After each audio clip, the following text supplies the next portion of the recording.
তোমরা কি ব্রহ্মাস্ত্র সাজেশনের জন্য প্রস্তুত? ব্রহ্মাস্ত্র সাজেশন বলতে বোঝায় অতি অল্প কয়েকটি প্রশ্ন পড়ে পরীক্ষায় 100% কমন। তো সেরকমই কিছু ব্রহ্মাস্ত্র সাজেশনমূলক প্রশ্ন আজকের এই ভিডিও মারফত তোমাদের সামনে শেয়ার করতে চলেছি। সেই সঙ্গে তোমাদের সুবিধার্থে জানিয়ে রাখি, সাজেশনের যা পিডিএফ সেটা তোমরা ডাউনলোড করতে পারবে যদি আমাদের হোয়াটসঅ্যাপ গ্রুপে যুক্ত থাকো। হোয়াটসঅ্যাপ গ্রুপের লিঙ্ক ডেসক্রিপশন বক্সে রয়েছে। কিভাবে পিডিএফটা ডাউনলোড করবে সেটা জানার জন্য ভিডিওটিকে সম্পূর্ণ দেখতে হবে। ভিডিওটির শেষে আমি জানিয়ে দেবো যে পিডিএফটা কিভাবে ডাউনলোড করতে পারবে, যেখানে প্রশ্নাবলীকে রাখা আছে। তো যাই হোক, শুরু করছি আমাদের আজকের এই স্পেশাল ভিডিও। আজকে আমরা কথা বলবো মেজরের প্রথম পেপার অর্থাৎ মেজর 5 বাংলা সম্পর্কে। আর মেজর 5 বাংলাতে পড়তে হচ্ছে ভাষাবিজ্ঞান। ভাষাবিজ্ঞান থেকে 4খানা অধ্যায় রয়েছে। এই 4টা অধ্যায় থেকে বাছাই করা 5 এবং 10 নম্বরের প্রশ্নের সাজেশনের লিস্ট আজকের এই ভিডিও মারফত তোমরা পেতে চলেছো। সেই সঙ্গে তোমাদের সুবিধার্থে জানিয়ে রাখি, দেখো বাংলা থেকে 100% কিন্তু কমন দেওয়া সম্ভব নয়, তবুও বেশ কিছু প্রশ্ন রয়েছে যেগুলো তোমাদের পড়ে যাওয়া উচিত। আমরা নিচে আসবো এবং দেখে নেব আমাদের গুরুত্বপূর্ণ প্রশ্নাবলীর লিস্ট। প্রথমেই দেখে নেব সম্পূর্ণ অধ্যায় থেকে বা সম্পূর্ণ সিলেবাস থেকে 16খানা গুরুত্বপূর্ণ 5 নম্বরের প্রশ্ন।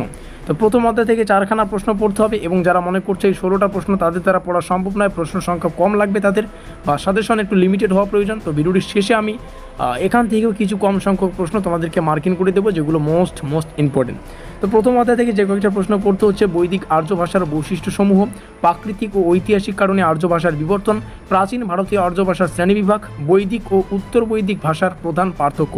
এই 4টা প্রশ্ন প্রথম অধ্যায় থেকে। দ্বিতীয় অধ্যায় থেকে আমরা আসবো 5 নম্বরে যে কয়েকটা প্রশ্ন: প্রাকৃত থেকে বাংলা ভাষার উদ্ভব, প্রাচীন ও মধ্য আধুনিক বাংলার মধ্যে পার্থক্য, তৎসম দেশজ ও বিদেশি উপাদান বাংলা ভাষায় কীভাবে প্রবেশ করেছে তা সংক্ষেপে লেখো, বাংলা ভাষায় আরবি ফারসি শব্দের আগমন কীভাবে ঘটেছে। তো যাই হোক, এইভাবে তোমরা প্রত্যেকটা প্রশ্ন একটু দেখে রাখো এখান থেকে। আর পিডিএফটা তোমরা তো ডাউনলোড করতেই পারবে যদি আমাদের হোয়াটসঅ্যাপ গ্রুপে যুক্ত থাকো। কীভাবে ডাউনলোড করবে সেটা বলছি। তো 10 মার্কের জন্য 16খানা প্রশ্ন রাখা আছে, আর প্রত্যেকটা প্রশ্ন প্রত্যেকটা অধ্যায় থেকে সেভাবেই তোমরা পেয়ে যাবে। যেমন প্রথম অধ্যায় থেকে কয়েকটা প্রশ্ন, আর টোটাল 16খানা প্রশ্ন তোমরা এখান থেকে দেখতে পাচ্ছ। এবার যারা মনে করছো এখান থেকেও তোমাদের লিমিটেড সাজেশন প্রয়োজন, তো তোমাদেরকে বলবো এই 10 মার্কের লিস্টটা ভালো করে পড়ো। এই 10 মার্কের যে লিস্ট, এখান থেকে 16খানা যে প্রশ্ন রয়েছে এই 16টা প্রশ্ন পড়তেই হবে। যদি কেউ মনে করো 5 নম্বরের লিস্টটা পড়বে না তবুও কিন্তু চলবে, তবে যারা পড়তে পারো অবশ্যই পড়বে।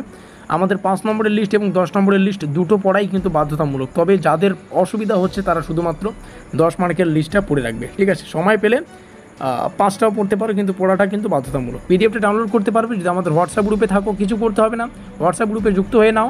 30 মিনিটের মধ্যে পিডিএফটা কিন্তু সেখানে সেন্ড করে দেওয়া হবে, তোমরা সেখান থেকে ডাউনলোড করতে পারবে। মিলতে হ্যায় আগলি ভিডিও মে।